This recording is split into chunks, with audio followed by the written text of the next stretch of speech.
one of the new areas for developing rituals in your family system, particularly when they've been interrupted by domestic violence, is identifying who you are in the here and now today, after being in a relationship for 10, 15, 20, 25, maybe 30 years, and suddenly the handbrake getting pulled on. Your life's come to a big screeching halt in the way that you knew it, and there are some strange incongruencies that come with that, where the dreams, the goals, the shared vision that you had previously with your partner have suddenly met a crossroad, and all the things that you worked hard together to achieve have now literally gone out the window. And so there are a number of factors to be taken into consideration at this point. One is the fact that your partner might have tried to remain almost in a stalking capacity by using children as endpoints, whether it be through text, through telephone calls, through letters, through calling into school, through maintaining contact that hasn't been loving, caring contact, but rather contact that's been instrumentally designed to further what it is that they've done or are doing, and is unsolicited and unhelpful, because of course it prevents children, no matter how old they are, from settling into new lifestyles and routines. And of course it also prevents a sense of healing and promoting well-being in terms of moving on from the previous violence and trying to establish not only a new life but a new lifestyle,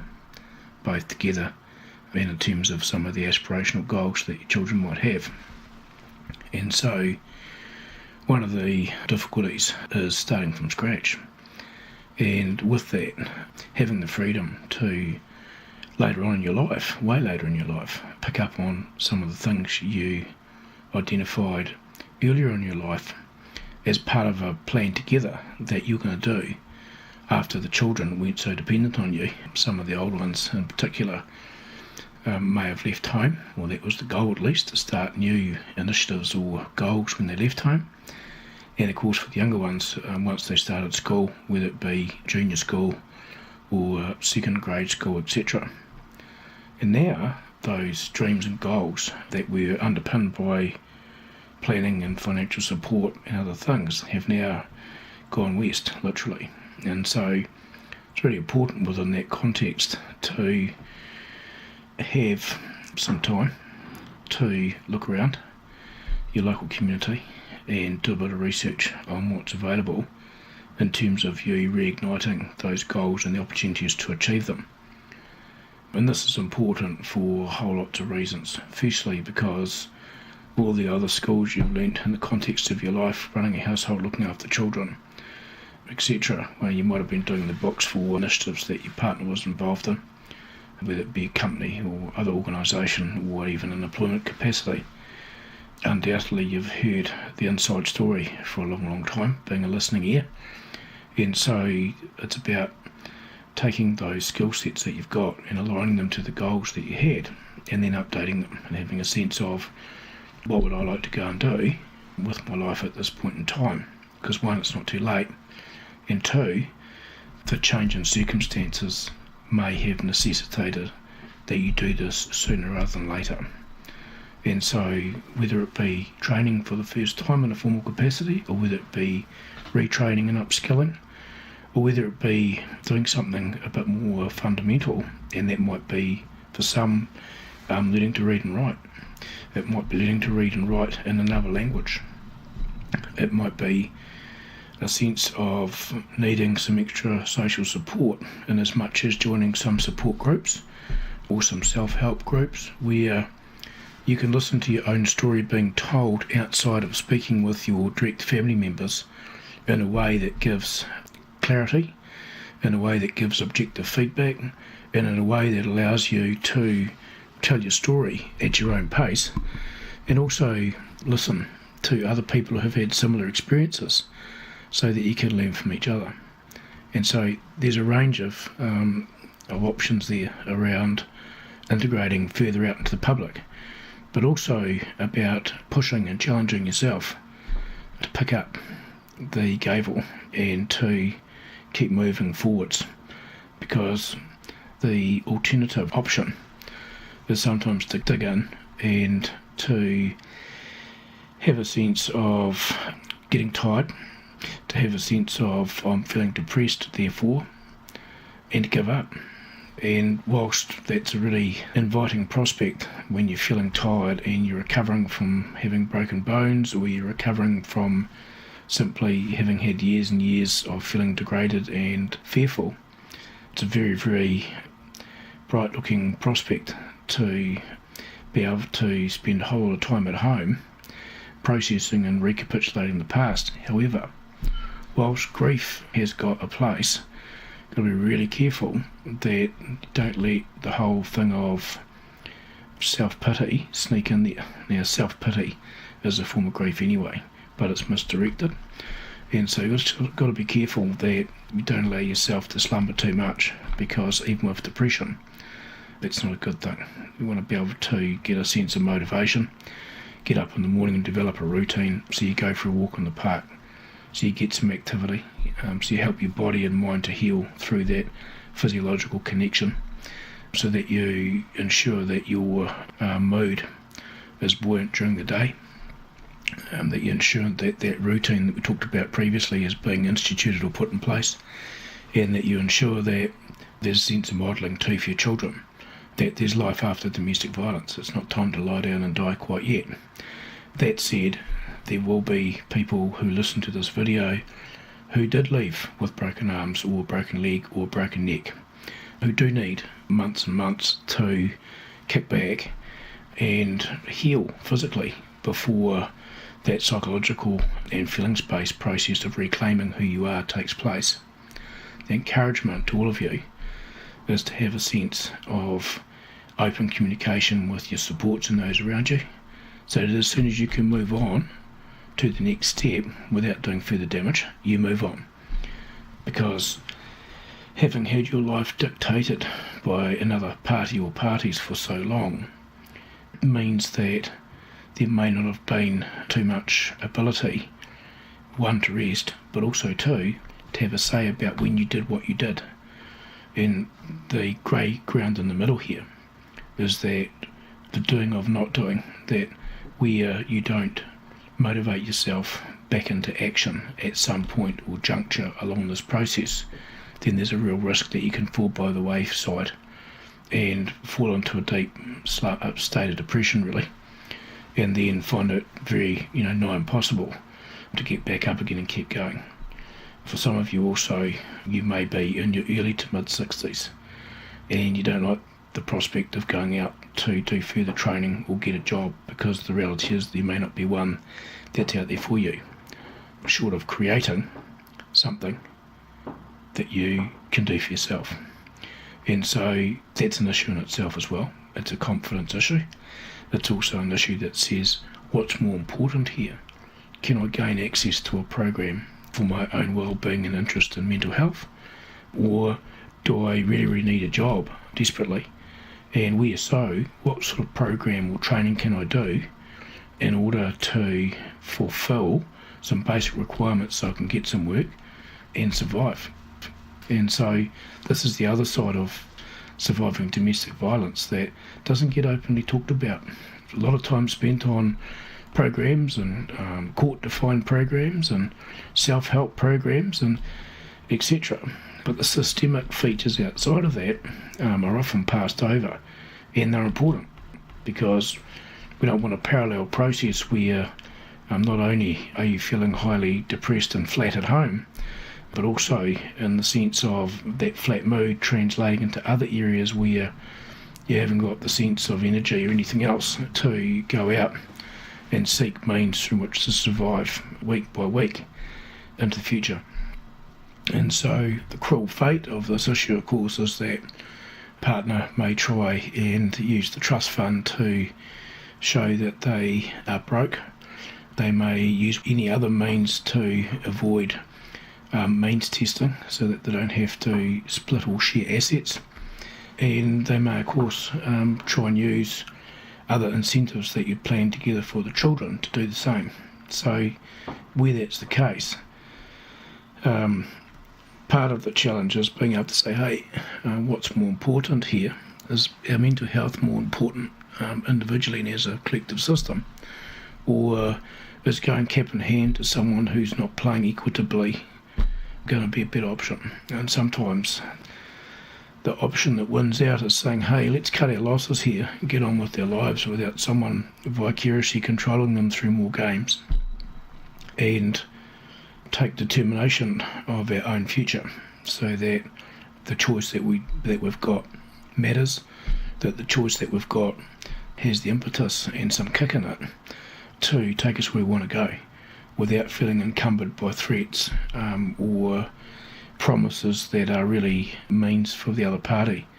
to stalk using the children or using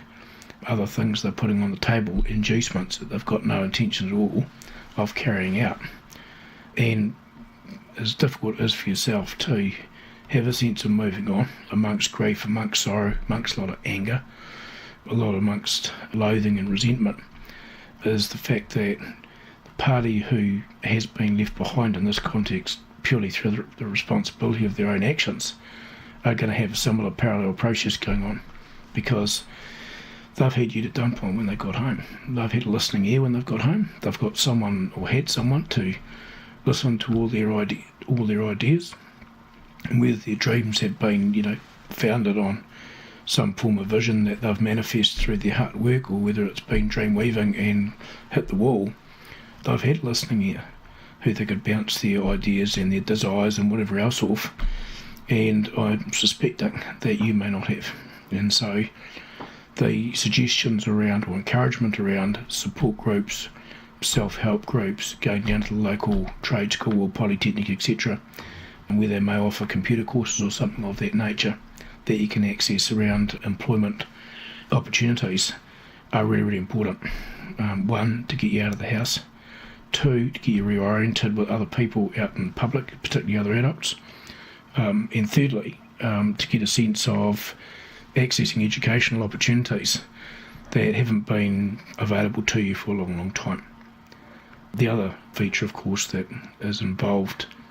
in seeking the opportunities that I'm discussing right now is the fact of reorienting your thinking and your mind and your heart to developing a future orientation. For too long, when there's nightmares, or when there's a lot of fear, or when there doesn't seem any hope that the violence is going to stop, one of the first things that goes out the window is future orientation, because the whole ethic of existing and surviving in today takes over. And so what's being suggested is not only radical from the previous terms of reference or previous point of beginning, for some it may also seem quite impossible and unrealistic. Given that thinking, it's all the more crucial that you check out what courses and programs, etc., are available to you, because the constant berating, the constant violence, the constant insecurity develops a frame of learned helplessness, where you and I learn how to be helpless, where you and I learn how not to help ourselves, where you and I have this thing going on where we've been so dependent on the person in the house who has been more akin to a captor than a partner, that we're just grateful to be alive, and anything else really doesn't matter. And as much as that's a mindset that comes about after being exposed to a lot of violence and some fairly cynical things at a grassroots level, next step stuff, those old frames will hold you back, and they'll not only hold you back from being the best you can be and fulfilling your potential, they'll hold you back in terms of supporting the children. They'll hold you back in terms of being able to create a new life for yourselves, because the rest of the public haven't had to ask permission to go downtown. The rest of the public haven't had a sense of feeling psychologically dependent I'm their partner, more like a captor. They haven't had any of those things. And so you and I go out the back door, and that's what our lives have been. It's really askew with how other people's worlds are. And they're going to be, unfortunately, many people are going to be unfamiliar, some even quite dismissive of the experience that you've had. And so it's really, really important that you pluck up the courage and you put your best step forward and you get out there and get back on the horse, because our measure is not that we fall off the horse, particularly when we're pushed off it. Our measure for moving ahead and success in who we are in our lives is our ability to get back on the horse, to take the challenge up and to say, hey, yep, I've been very, very injured here. However, I'm going to deal with these injuries and I'm going to move on. And I'm not only going to survive this situation, I'm going to win. And so when you think about the fact that you've been carrying all the baskets in the house for a long, long time, including the other partner's basket as well, in terms of their life experience, their responsibilities, etc., and the fact that you've not only been making decisions, but you've been backing those decisions up, a step of going outside to join something or to enrol yourself in something, once you do that first step, you'll find that the rest comes really easily. You'll find that people around you will support you to the hilt. You've just got to be open to that first step, taking the first step and doing it, executing it. Because where you maintain the old sense of thinking around what are they going to do next, what are they going to do next, what are they going to do next, you won't do what you need to do now and then later. And so taking that power back is a very vital next step. And in terms of going to do other activities, not only are you going to get a sense of huge personal satisfaction from doing that, an achievement from doing that, you're going to meet a whole range of new people who come from all walks of life, have got all sorts of interests and desires and stimulating goals of their own. And that's going to broaden not only your horizon in terms of creativity, it's also going to help release some of the binds that were associated with being in a situation where you felt that you'd never break free, from a situation where you felt that you had been taken hostage, in a situation where you felt that the world didn't really know, care or give a stuff about you, your children and your situation. And so the further you branch out of that old thinking, the quicker you're going to find that that's not actually the case. And so the positive risks in the next step of stepping outside the house are going into the next concentric circle, or next zone if you like, which is checking out those opportunities, identifying what you can reasonably do and undertake, and within that also too, of course, having a sense that once you start doing that, you're modelling straight away again for your little people, no matter how old they are, that it's never too late to pick something up and get on with it. And so what that does is that helps your children to rethink what they're doing, to rethink and re-strategise their goals,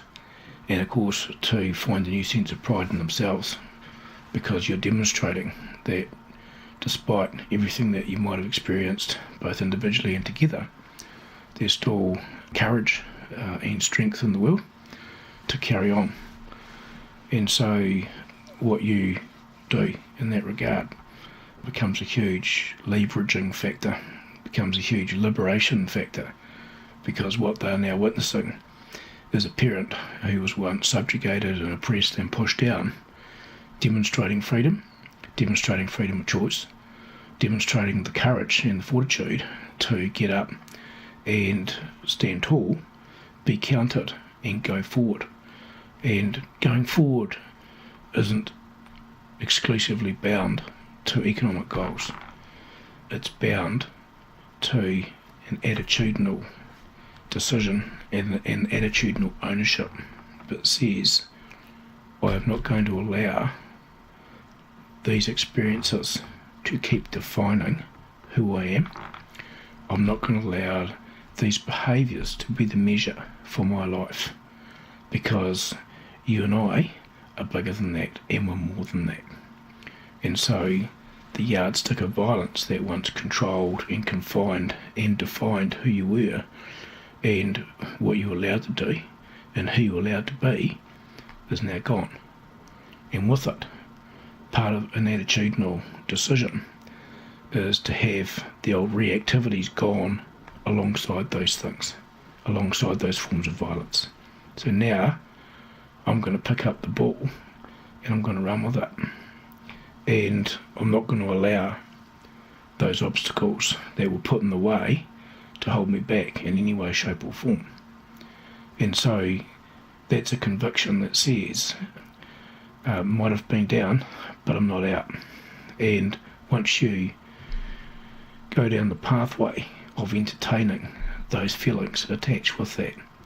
and you do that first step of executing